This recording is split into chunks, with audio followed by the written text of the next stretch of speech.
स्वागत है आपका ताज़ा तरीन खबरों के इस धमाकेदार बुलेटिन में, जहां हम लेकर आए हैं आपके लिए देश और दुनिया की सबसे बड़ी और ज़रूरी खबरें। तो चलिए बिना किसी देरी के सीधे चलते हैं उन खबरों की ओर जो आपके दिन को बनाएंगी और भी जानदार और जिंदा दिल।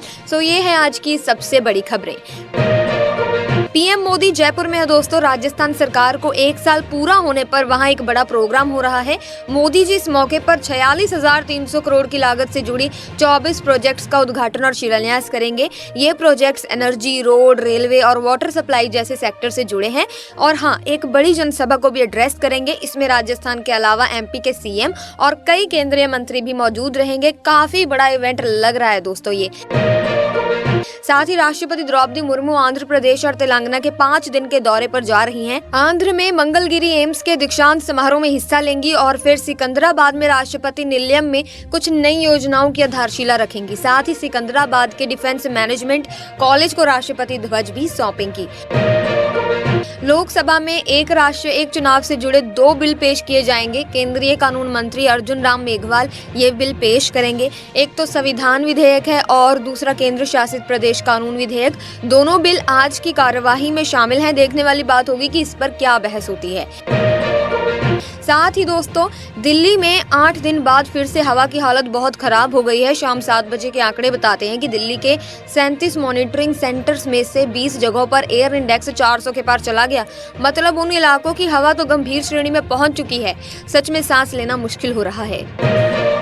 साथ ही कनाडा की फाइनेंस मिनिस्टर क्रिस्टिया फ्रीलैंड ने अपने पद से इस्तीफा दे दिया। ये बात उन्होंने तब बताई जब फेडरल गवर्नमेंट का फॉल इकोनॉमिक स्टेटमेंट आने वाला था। वैसे वो डिप्टी प्राइम मिनिस्टर भी थी। उन्होंने कहा कि जस्टिन ट्रूडो ने उन्हें बता दिया था कि वो अब उन्हें वित्त मंत्री के तौर पर नहीं रखना चाहते। ट्रूडो ने उन्हें कैबिनेट में कोई और रोल ऑफर किया, लेकिन फ्रीलैंड ने मना कर दिया और इस्तीफा दे दिया।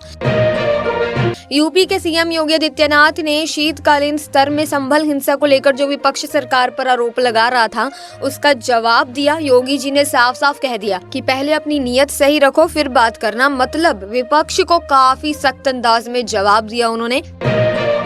साथ ही बता दें कि इंडिया और ऑस्ट्रेलिया के बीच 5 मैचों की सीरीज का तीसरा टेस्ट गाबा में हो रहा है। रोहित शर्मा ने टॉस जीता और बॉलिंग का फैसला किया। ऑस्ट्रेलिया ने पहले बैटिंग करके 445 रन बना दिए। अब इंडिया की बैटिंग चल रही है, लेकिन 4 विकेट तो पहले ही गिर चुके हैं। मामला थोड़ा टेंशन वाला लग रहा है। फिलहाल दोस्तों, वीडियो में इसी तरह से खबरों का सिलसिला चलता रहेगा, लेकिन आप किस राज्य से हमारी इस वीडियो को देख रहे हैं, कमेंट सेक्शन में अपने राज्य का नाम जरूर लिख दें। इसी के साथ अगली खबर देखिए। बेंगलोर के इनस्टैम और सैपियो हेल्थ प्रणाली के साइंटिस्ट ने मिलकर किसान कवच के लिए एक खास तरह का कपड़ा बनाया है।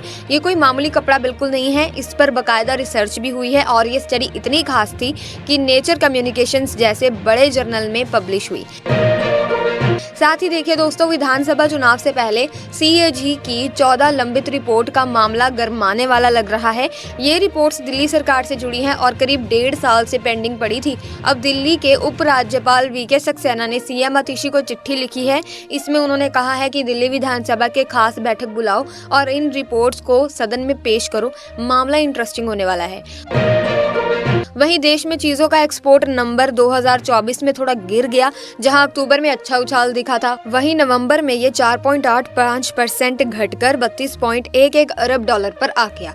दूसरी तरफ सोने का इंपोर्ट जबरदस्त बढ़ गया है। इस वजह से हमारा व्यापार घाटा भी आसमान छू गया है। 1 साल पहले के मुकाबले 77.56% बढ़कर 37.84 अरब डॉलर पर पहुंच गया।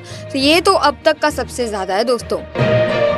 वहीं इंदिरा गांधी इंटरनेशनल एयरपोर्ट ने एक और बड़ी उपलब्धि हासिल की है। अब ये देश का पहला एयरपोर्ट बन गया है जहां से 150 गंतव्य के लिए फ्लाइट्स जाती हैं, चाहे वो देश के अंदर हो या विदेश में। हाल ही में थाई एयर एशिया एक्स ने दिल्ली और बैंकॉक के बीच सीधी उड़ान शुरू की और इसी के साथ एयरपोर्ट ने ये शानदार माइलस्टोन हासिल किया।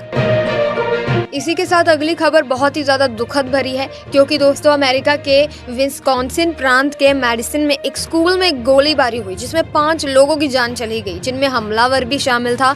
इसके अलावा 6 लोग घायल भी हुए हैं। पुलिस ने बताया कि हमलावर खुद स्कूल का छात्र ही था। एनसीईआरटी ने एक अच्छा कदम उठाया है दोस्तों। उन्होंने ई-कॉमर्स प्लेटफॉर्म के साथ समझौता किया है, जिससे देश भर में एनसीईआरटी की किताबें आसानी से और सस्ती कीमत पर उपलब्ध हो सकेंगी। खासकर टियर 2 और टियर 3 शहरों के छात्रों को ये किताबें मिलना अब आसान होगा। शिक्षा मंत्री धर्मेंद्र प्रधान ने भी इस पहल को सराहा और बताया कि इससे शिक्षकों की क्षमता भी बढ़ेगी, साथ ही छात्रों को बेहतर शिक्षा मिल सकेगी।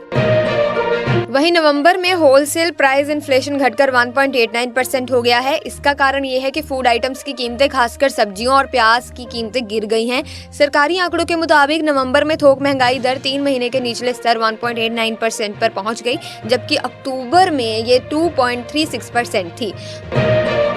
महाराष्ट्र में महायुति की सरकार का मंत्रिमंडल विस्तार नागपुर में हो रहा है दोस्तों। राज्यपाल सीपी राधाकृष्णन नए मंत्रियों को शपथ दिला रहे हैं। इससे पहले 1991 में भी नागपुर में मंत्रिमंडल का विस्तार हुआ था। खबरों के मुताबिक शपथ ग्रहण के बाद देर शाम मंत्रियों के विभागों का भी बंटवारा किया जाएगा। दोस्तों, श्रीलंका के राष्ट्रपति अनुरा कुमार दिसानायके अपने पहले विदेश दौरे पर भारत आए हैं।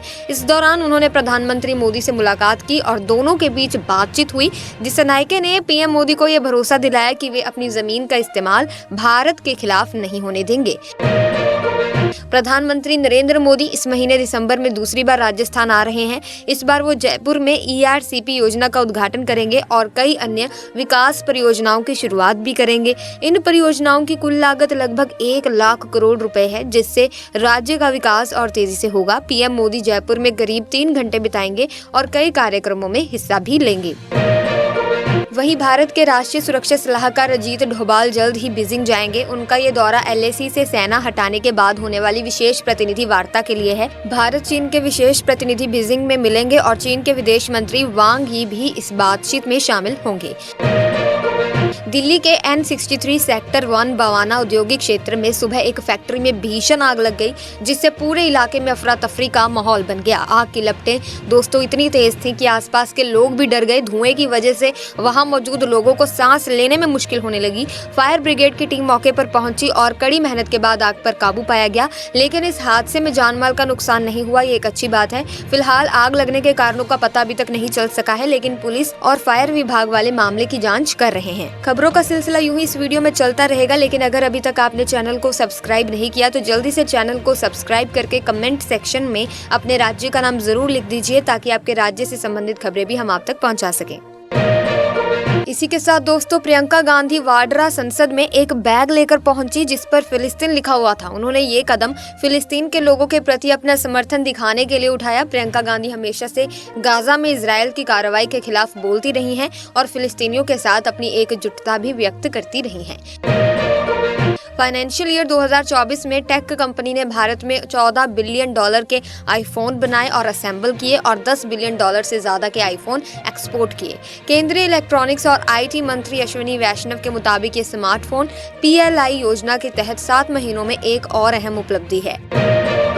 साथ ही राजश्री दशरथ मेडिकल कॉलेज को अपनी सेहत सुधारने के लिए करीब 20 करोड़ रुपए की जरूरत है। इसके लिए कॉलेज प्रशासन ने शासन से फंड की मांग भेजी है, जिसमें हृदय रोगियों के इलाज के लिए कैथ लैब की व्यवस्था भी शामिल है।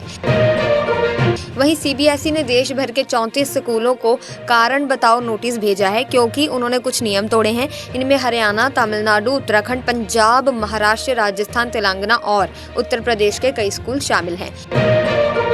उत्तर प्रदेश विधानसभा के शीतकालीन सत्र में मुख्यमंत्री योगी आदित्यनाथ ने समाजवादी पार्टी को संभल हिंसा मामले पर जमकर घेरा। नेता प्रतिपक्ष माता प्रसाद पांडे के सवाल का जवाब देते हुए मुख्यमंत्री योगी ने कहा कि बाबरनामा में भी लिखा है कि हरिहर मंदिर को तोड़कर एक ढांचा खड़ा किया गया था। उन्होंने ये भी कहा है कि हमारे पुराणों में लिखा है कि भगवान विष्णु का 10वां अवतार उसी संभल में होगा। ये बस एक सर्वे की बात थी और न्यायालय के निर्देश पर जिलाधिकारी ने सर्वे पूरा कराया।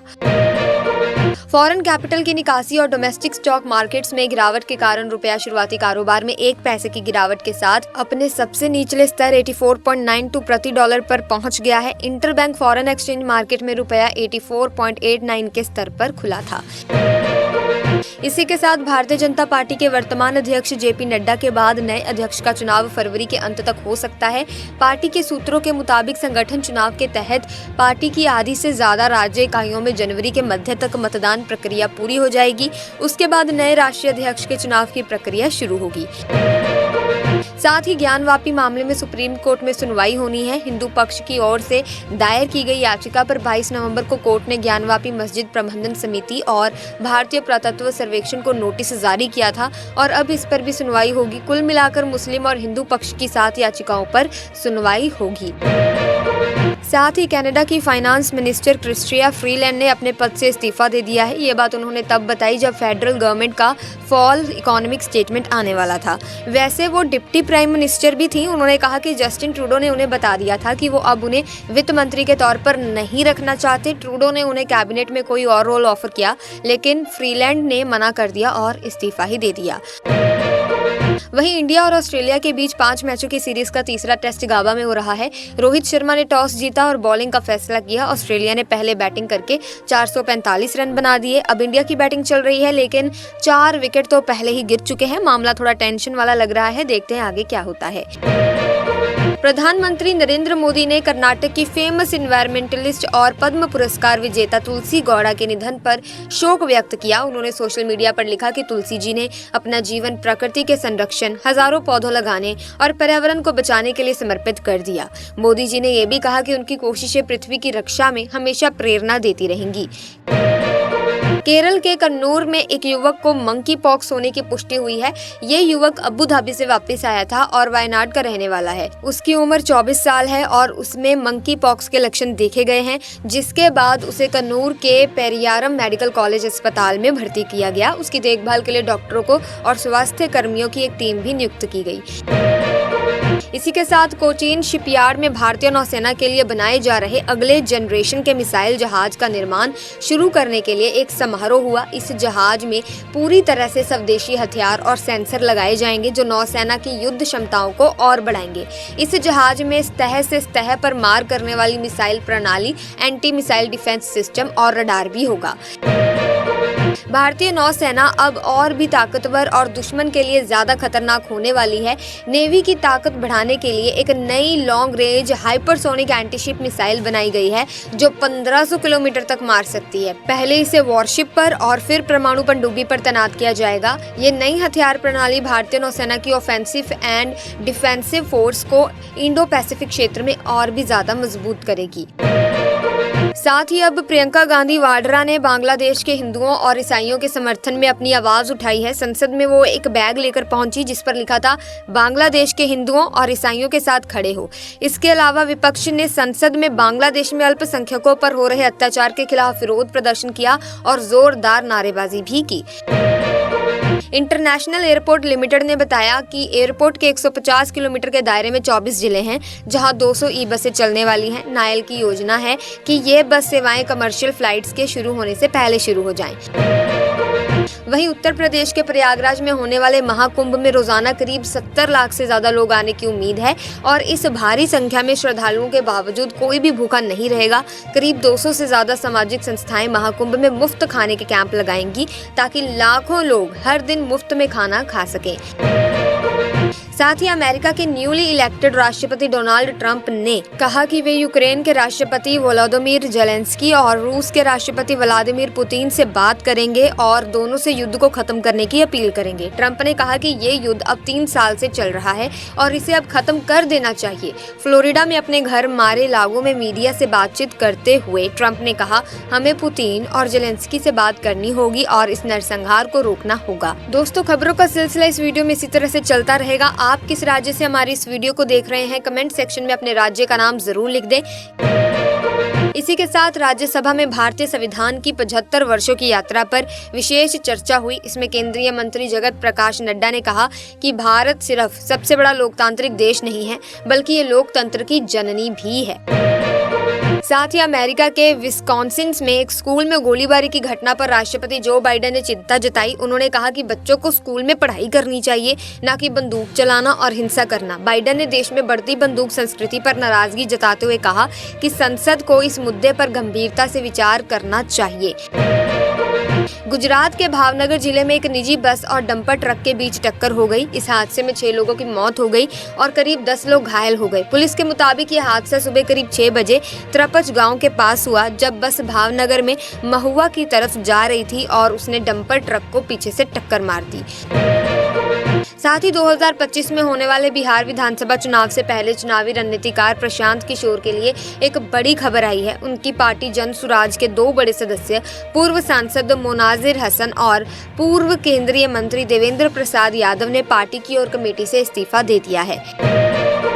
करीब 3:15 पर अमृतसर के थाना इस्लामाबाद के बाहर जोरदार धमाका हुआ। धमाके के बाद पुलिसकर्मी और आसपास के लोग तुरंत बाहर निकल आए। पुलिस ने धमाके के बाद थाने के गेट बंद कर दिए और अलर्ट हो गए। घटना की सूचना मिलते ही पुलिस अधिकारी मौके पर पहुंच गए और जांच शुरू कर दी। साथ ही उत्तर प्रदेश विधानसभा के स्तर के दूसरे दिन वित्त मंत्री सुरेश खन्ना ने 17,865 करोड़ रुपए का अनुपूरक बजट पेश किया। इसमें करीब 790 करोड़ रुपए के नए प्रस्ताव भी शामिल हैं। ये योगी सरकार के दूसरे कार्यकाल का दूसरा अनुपूरक बजट है। इसी के साथ आज की वीडियो में बस इतना ही। आई होप वीडियो इन्फॉर्मेटिव लगी होगी। अगर हाँ तो वीडियो को लाइक करें, शेयर करें, चैनल को सब्सक्राइब करें ताकि आपको इसी तरह के वीडियोस की अपडेट मिलती रहे। मिलेंगे जल्द ही, तब तक के लिए थैंक्स फॉर वॉचिंग।